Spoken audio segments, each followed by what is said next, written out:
بسم الله الرحمن الرحيم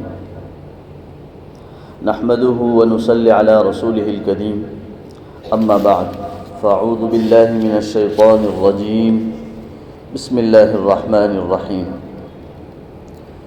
يا أيها الذين آمنوا اتقوا الله وذروا ما بقي من الربا إن كنتم مؤمنين فإن لم تفعلوا فأذنوا بحرب من الله ورسوله وقال تعالى في مقام آخر الذين يأكلون الربا لا يقومون إلا كما يقوم الذي يتخبطه الشيطان من المس وقال تعالى في مقام آخر ذلك بأنهم قالوا إنما البيع مثل الربا وقال تعالى وأحل الله البيع وحرم الربا صدق الله العظيم قال النبي صلى الله عليه وسلم للربا 70 جزءا أيسرها أن ينكح الرجل أمه أو كما قال عليه الصلاة والسلام.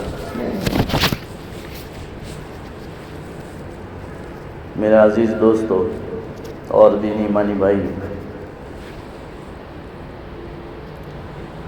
اللہ رب العزت کا بے انتہا کرم احسان ہے کہ رب ذوالجلال نے ہمیں اپنی بارگاہ میں اپنی توفیق سے، اپنی مرضی سے بلایا. اللہ تعالیٰ قرآن کریم میں فرماتے ہیں ان الحکم الا للہ، اللہ کے حکم کے بغیر تو کچھ ہوتا ہی نہیں ہے. تو ہم یہ سوچ سکتے ہیں کہ ہم اپنی مرضی سے آئیں؟ یہ نہیں. سوچو اگر ہمارے ہاتھ میں سلیکشن ہوتا، ہمارے ہاتھ میں اختیار ہوتا، تو دنیا میں جب آئے تھے تو ہم سوچتے ہیں کہ ہم بہت گورے، ہم بہت بہترین طبیعت والے، لڑکا یا لڑکی بننا ہے. یہ سب اگر ہمارے اختیار میں ہوتا تو ہم خود دنیا میں اپنی مرضی سے آتے. نہ دنیا میں آئے ہیں مرضی سے، نہ جی رہے ہیں مرضی سے، نہ مرنے والے ہیں مرضی سے. سب اختیار اللہ کے ہاتھ میں. ان الحکم الا للہ. تو ایک بات پکی ہو گئی کہ اللہ کے حکم کے بغیر کوئی چیز چلنے والی نہیں. اللہ نے کچھ اختیارات بندوں کو دیے، کچھ اختیار. حضرت علی کرم اللہ وجہہ فرماتے ہیں کہ بندوں کو اللہ نے اتنا اختیار دیا ہے کہ ہم 2 پیر پر کھڑے ہو سکتے ہیں، اگر ایک پیر پر کھڑا ہونا ہو تو ہمیں کھڑا نہیں ہوا جا سکتا.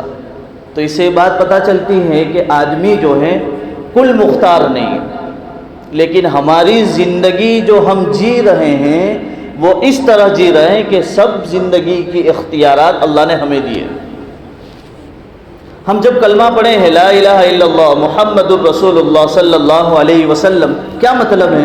لا الہ الا اللہ یعنی یا اللہ تیرے ہر حکم پر ہم چلیں گے.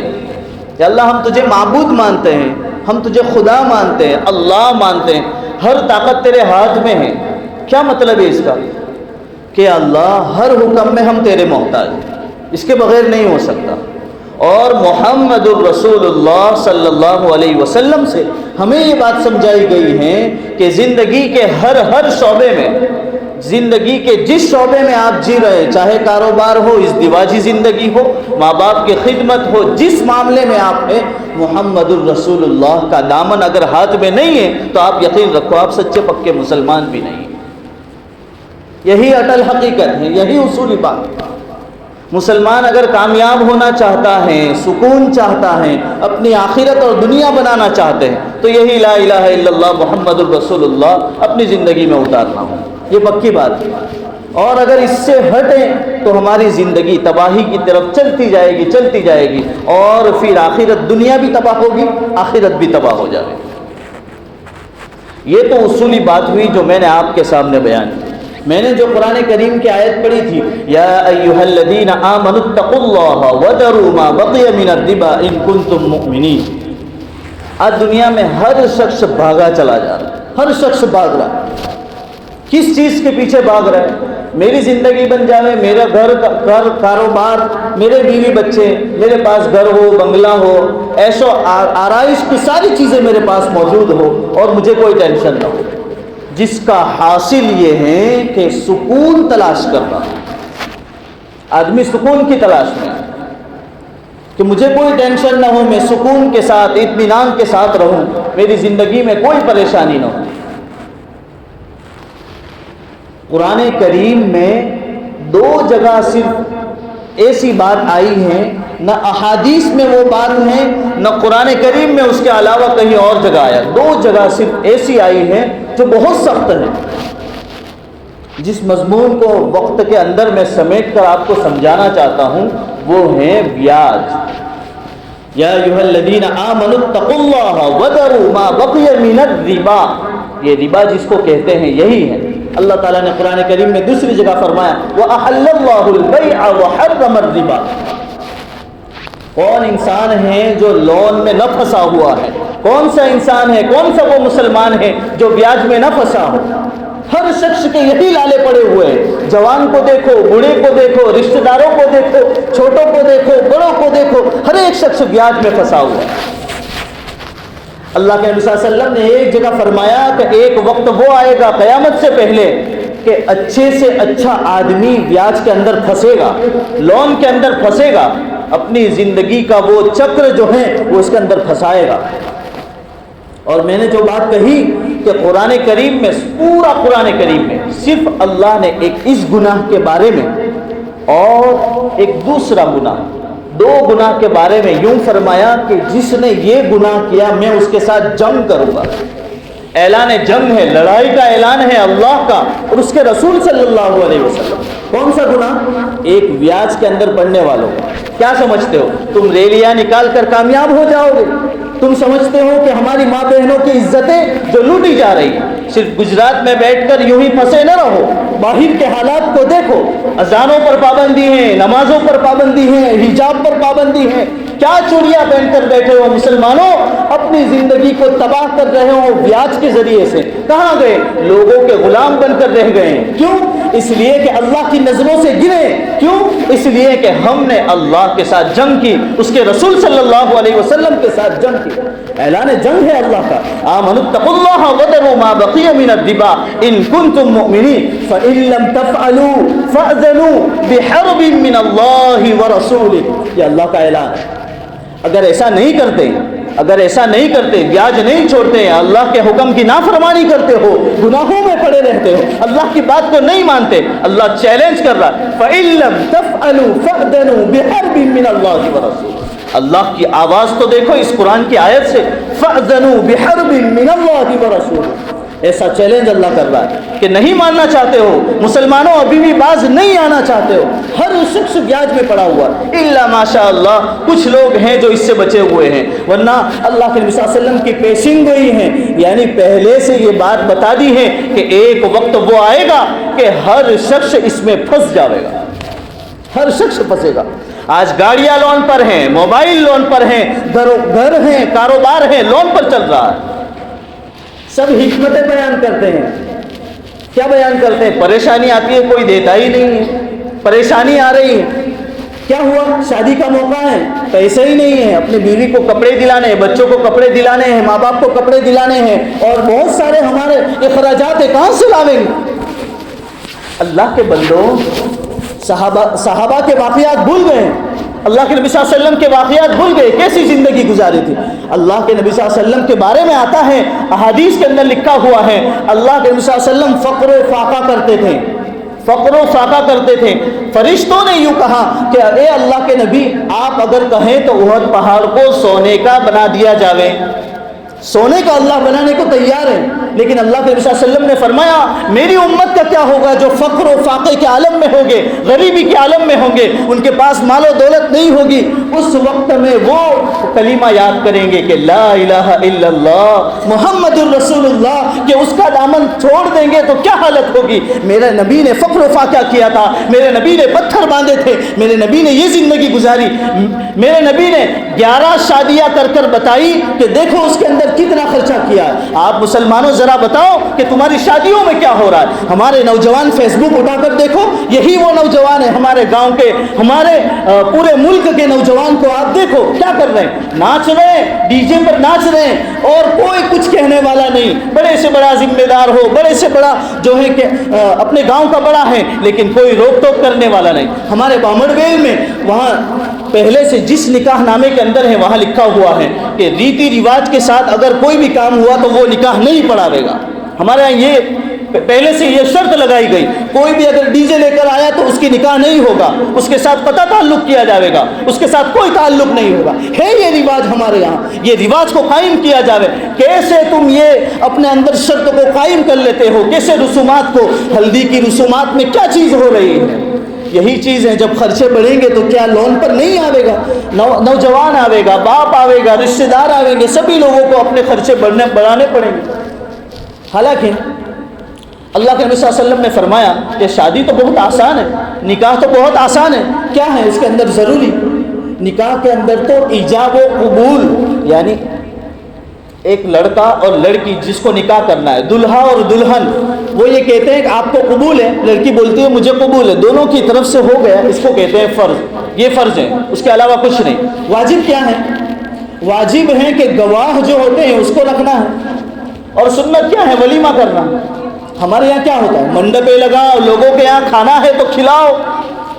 اللہ کے نبی صلی اللہ علیہ وسلم کے بارے میں صرف 1 یا 2 جگہ ہیں کہ انہوں نے ولیمہ کیا ہے, اور وہ بھی 1-2 بکری. اس کے علاوہ آپ اپنے یہاں اس طرح قائم کریں کہ آپ لوگ جو ہے میری دعوت میں آ جائیں. میرا نکاح ہے, مثال دے رہا ہوں, میرا نکاح ہے, آپ لوگ دعوت میں آ جائیں اور ہر ایک شخص اپنے گھر سے ٹفین لے کر آنا. ایسا رواج تو قائم کر کے دیکھو, پھر تم کو بیاج لینے کی ضرورت پڑے گی, پھر تم کو لون لینے کی ضرورت پڑے گی.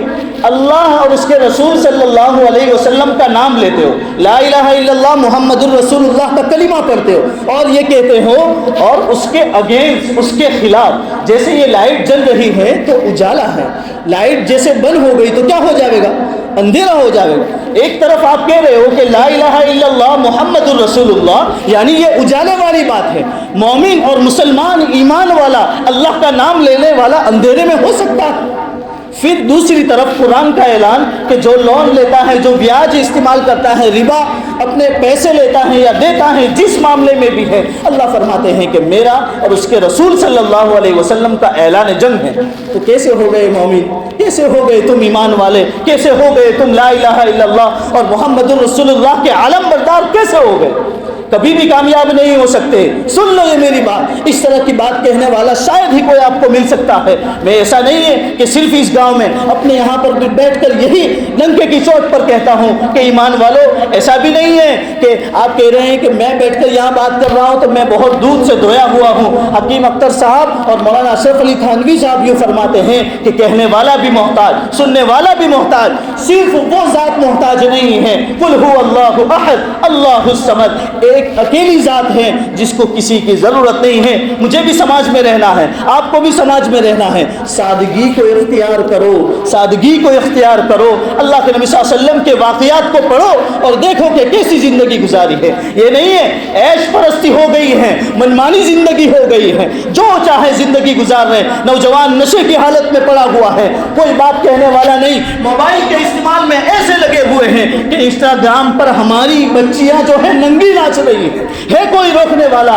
ہے کوئی ہمارا مسلمان؟ ہماری بچیاں جو ہیں سیلفی کھینچ کر لوگوں کے سامنے اپنے فوٹو کو دکھائی دے رہی ہیں. یہ ہلدی کے موقع سے, یہ شادی کے موقع سے کیا ہو رہا ہے؟ کہاں گئی وہ مسلمانی؟ تم کتنی بھی ریلیاں نکال لو, تم جو ہے اپنی مسجدوں پر حملہ ہوتے ہوئے, بلکہ میں قرآن کریم کی آیت سے آپ کو یہ کہتا ہوں, ایک وقت وہ آئے گا, ایک وقت وہ آئے گا کہ جو ہے ہماری ماؤں کے ساتھ, ہماری بیٹیوں کے ساتھ, ہماری بچیوں کے ساتھ لوگ غیر جو ہے زنا کریں گے, اور تم اس وقت کچھ نہیں کر سکو.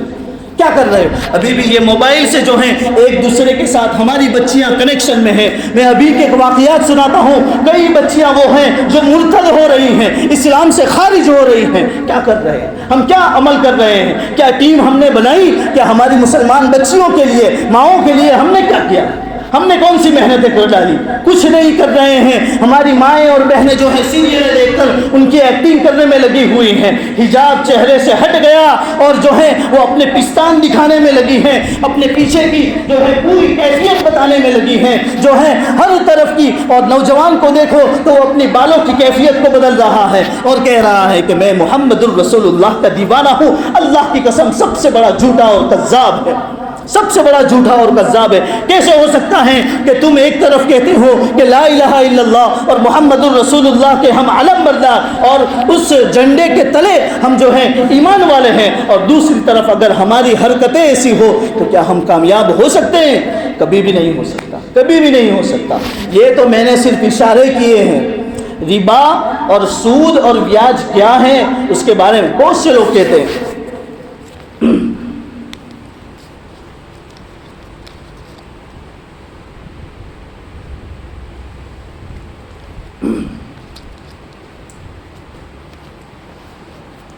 میں نے جو آپ کے سامنے قرآن کریم کی آیت پڑھی تھی، میں نے دو چیزیں بتانا چاہتا ہوں۔ ایک تو بیاج، اللہ کی قسم چھوڑ دو ورنہ ایسے پھنسو گے۔ ہم نے بہت سے لوگوں کو دیکھا ہے کہ مرنے تک جو ہے وہ زندگی سے خالی ہی نہیں ہوا، بس پریشانی کے عالم میں، پریشانی کے عالم میں۔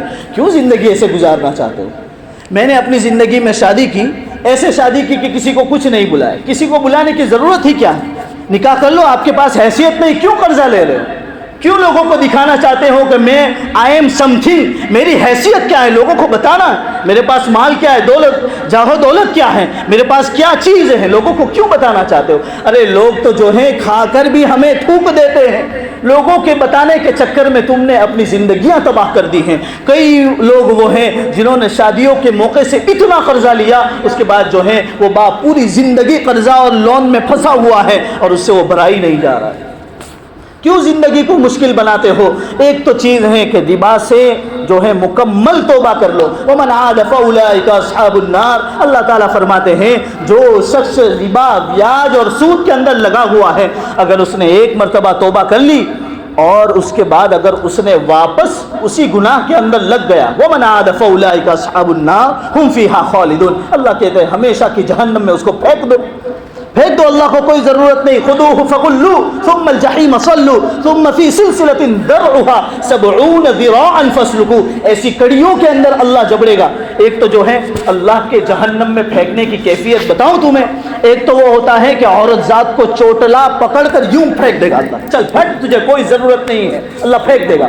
اور مردوں کو کیسے پھینکنا؟ یہ جو بولتا ہے نا یہاں سے، اس جبڑے میں پکڑ کر یوں فرشتہ پھینک دے گا، جہنم کے کونے میں پھینک دے گا۔ چلو اس سے آگے میں تمہیں بتاتا ہوں کہ حدیث کیا کہتی ہے۔ اللہ کے نبی صلی اللہ علیہ وسلم نے فرمایا للربا 70 جزءا ایسرها ان ينكح الرجل امه، بخاری شریف کی ابن ماجہ کی حدیث ہے۔ اللہ کے نبی صلی اللہ علیہ وسلم نے فرمایا کہ ربا کے 70 درجے ہیں، یعنی الگ الگ قسم کے بیاج ہیں، صرف نام بدلے ہیں ہم لوگوں نے۔ 70 قسم کے بیاج، ایک جگہ آیا 73، یعنی 73 قسم کے بیاج ہیں، الگ الگ اس کی قسمیں ہیں۔ سب سے ادنا درجہ یہ ہے بیاج کا گناہ کہ وہ اپنے ماں کے ساتھ زنا کرتا ہے، اتنا بڑا گناہ۔ اللہ کے بندو سوچو، تمہاری ماں کے ساتھ صرف گالیاں دے دو کہ تیری ماں کی، تیری بہن کی، تو تم بہن چڑھاتے ہو، آپس میں لڑنے کو تیار ہو جاتے ہو، اور تم بیاج کھاتے ہو۔ اس وقت کیا ہوتا ہے؟ اس وقت تو اللہ اور اس کے رسول کہہ رہا ہے کہ تم اپنی ماں کے ساتھ زنا کرتے ہو، اس طرح کا گناہ ہوتا ہے۔ ایک جگہ اللہ کے نبی صلی اللہ علیہ وسلم نے فرمایا کہ زنا ایک مرتبہ آدمی کرتا ہے، 1 روپیہ بیاج کا کھاتا ہے یا دیتا ہے یا اس کا گواہ بنتا ہے۔ لکھتے ہیں نا بعض لوگ، صرف بینک میں ہوتے ہیں، بینک میں کیا ہوتا ہے؟ سیونگ اکاؤنٹ جو ہوتا ہے اس میں کیا ہے؟ یہی چیزیں ہیں۔ میں صرف اشارہ کر رہا ہوں اپنے یہاں کے علماء سے، حفاظ کرام سے، جو اس کے جانکار ہیں، اس سے آپ پوچھیں، سارے مسائل پوچھیں اور اس سے برتر ہو جائے، اس کو چھوڑ دے۔ اللہ کی قسم ایسی سکون والی زندگی ہوگی کہ آپ عش عش کرتے رہیں گے۔ اللہ دنیا بھی جنت بناوے گا اور آخرت تو اللہ نے باقی رکھی۔ ایک جگہ اللہ کے نبی صلی اللہ علیہ وسلم نے فرمایا کہ 1 درہم کھانے والا، سود کا 1 روپیہ کھانے والا 36 مرتبہ 36 مرتبہ زنا کرتا ہے، اتنا گناہ اس کو ہوتا ہے۔ ہم تو لاکھوں روپے لوگوں کے لے کے بیٹھے ہوئے، لاکھوں روپے لے کے بیٹھے ہوئے، اور بیاج ہر مرتبہ بھرنا ہی بھرنا ہے۔ کیا مشکل ہے؟ 36 مرتبہ 1 روپے پر ہے، سوچ لو کتنا زنا ہو رہا ہے۔ صرف زنا شرمگاہ کو شرمگاہ سے ملانا نہیں ہے، یہ سود بھی زنا ہے۔ ہاتھوں کا زنا الگ، آنکھوں کا زنا الگ، کانوں کا زنا الگ، زبان کا زنا الگ، پیروں کا زنا الگ۔ یہ تو میں نے صرف ربا کے بارے میں بتایا۔ اس کے بعد جو ہے میں آپ کو 1-2 اشارے کرتا ہوں۔ قرآن کریم میں نے کہا تھا کہ 2 ہی چیزیں ایسی بیان کی ہیں جس میں اللہ نے جنگ کا اعلان کیا، اللہ اور اس کے رسول صلی اللہ علیہ وسلم نے جنگ کا اعلان کیا۔ ایک چیز تو بیاج، دوسری چیز اللہ والوں کے ساتھ دشمنی، من عادی لی ولیا فقد آذنتہ للحرب۔ کیا اکرام ہیں، کیا عزت ہیں، کیا علماء کا آج مقام ہے، کیا اماموں کی عزت ہے، کیا مؤذنوں کی عزت ہے، کیا علماء کرام کی عزت ہے۔ میں اتنا ضرور کہوں گا کہ میں یہاں سے باہر ہوں، لیکن یہاں کے جو علماء کرام ہیں وہ اتنا ضرور کہتے ہیں، بلکہ علماء کرام کو تو چھوڑو، اس منبر پر بیٹھ کر یہ بات کہہ رہا ہوں، اللہ کی قسم کھا کر کہہ رہا ہوں، یہی لوگ کہتے ہیں۔ جب میں ڈابل میں ملا تھا اس وقت میں ہمارے ہی گاؤں کے، میں یہیں کا خون ہوں، میں اسی کا وطن کا رہنے والا ہوں، اس لیے اپنا درد تم کو سناتا ہوں کہ اگر علماء کی عزت نہ کرو گے، اللہ کی قسم آخرت بھی تمہاری تباہ، دنیا بھی تمہاری تباہ ہو جائے گی۔ اللہ والوں کے ساتھ دشمنی کرنا، کہاں ہے اللہ والے؟ 5 وقت کی نماز پڑھانے والا، 5 وقت کی اذان دینے والا، کیا سیلری ہے اس کی ذرا بتاؤ تم؟ 8,000 میں تمہارا گھر چلتا ہے؟ یہ عزت نہیں ہے، یہ یہودیوں کی چال ہے جس میں تم پھنسے ہوئے ہو۔ میں خود امام ہوں، لیکن الحمدللہ میں جہاں رہتا ہوں وہاں بہت عیش و آرام سے، الحمدللہ بڑی عزت کرتے ہیں، لیکن یہاں کے امام اور مؤذن تو کہتے ہی نہیں، لیکن یہ گاؤں والے جو ہیں وہ خود کہتے ہیں کہ دھرمپور میں رہنے، دھرمپور نہ علماء نے عزت ذرا بھی نہیں کھائی۔ یہ بات آپ تسلیم کرتے ہیں؟ آپ خود سوچو، آپ ہی لوگ کہتے ہیں، میرے کان یہ ایسا نہیں کہ دوسروں کے، میں خود ان کے نام دے سکتا ہوں، لیکن نام لے کر غیبت ہو جاتی ہے، نام لوں گا تو غیبت ہو جائیں۔ آپ سوچو کہ علماء کرام کی کیا عزت ہے۔ اور ایک بات چیلنج کے ساتھ کہتا ہوں کہ اگر ان علماء کے ساتھ ہم نہیں جڑے تو ایک بات پکی یاد رکھنا کہ زندگی ہماری تباہ ہوگی۔ کیسے؟ اس کو بھی سمجھے کہ کیسے تباہ ہوگی۔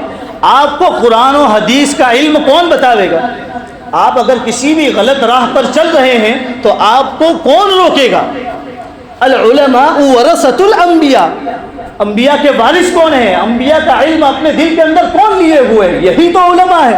آج علماء کی برائی، آج تو امام صاحب بتانے بول ہے اڑائی کا، باہر یہی بات ہوگی، باہر کیا بات ہوگی؟ اور اگر اچھی بات ہو گئی تو ہر ایک شخص بیٹھے بیٹھے کچھ الگ ہی سوچ رہا ہے، جیسے ایک کی دوسرے سے نہیں بنتی ہے، اور میری بات اگر اس کے خلاف نکلی تو دوسرا کہتا ہے آج تو پہلا نے برابر سپاڑا پڑا، یہ بات ہو رہی۔ یعنی ہم مسلمان آپس میں متحد ہی نہیں ہیں، ہم یہ سوچ رہے ہیں کہ امام کوئی ایسی بات کرے جو کسی کو لگے، پھر باہر جا کر کہتے ہیں ہم بیرونی پہلے امام صاحب ہوں کی تو یہ بات کہہ رہے ہیں۔ یعنی ہم اپنے لیے نہیں سن رہے ہیں، ہم دوسروں کے لیے سنتے، ہمارا مزاج یہ بنا ہوا ہے۔ اللہ کے بندو، اپنی آخرت کو تباہ نہ کرو، اپنی زندگی کو بناؤ، اور اللہ کا واسطہ دے کر کہتا ہوں کہ علماء کی عزت کر لو، ورنہ وہ وقت آئے گا کہ تمہارے علماء وہ بنیں گے۔ یا اگر آپ خود سوچو، میں بھی امامت کرواتا ہوں، الحمدللہ میری کیا سیلری ہے؟ وہ مجھے اتنی ملتی ہے کہ میں عیش اور آرام کے ساتھ، بہت سہولت کے ساتھ، اور اللہ اور اس کے رسول کا دامن پکڑ کر الحمدللہ اطمینان سے جیتا ہوں۔ لیکن یہاں جو کیفیت ہے، اور اس کا صرف ایسا نہیں کہ اس قبا کی بات کر رہا ہوں اور صرف دھرمپور کی، عالم میں آپ جہاں بھی دیکھیں گے، یہ گجرات کے اندر آپ دیکھیں تو 7,000 8,000، آپ خود سوچو، میرے گھر کا دودھ کا خرچہ میرے 2 بچوں کے ساتھ صرف 3,500 4 ہزار روپیہ دودھ کا ہوتا ہے، کیسے 4,000 میں گھر چلے گا؟ آپ کو کبھی ایسا ہوا کہ لاؤ ذرا امام صاحب کو کچھ دے دیں؟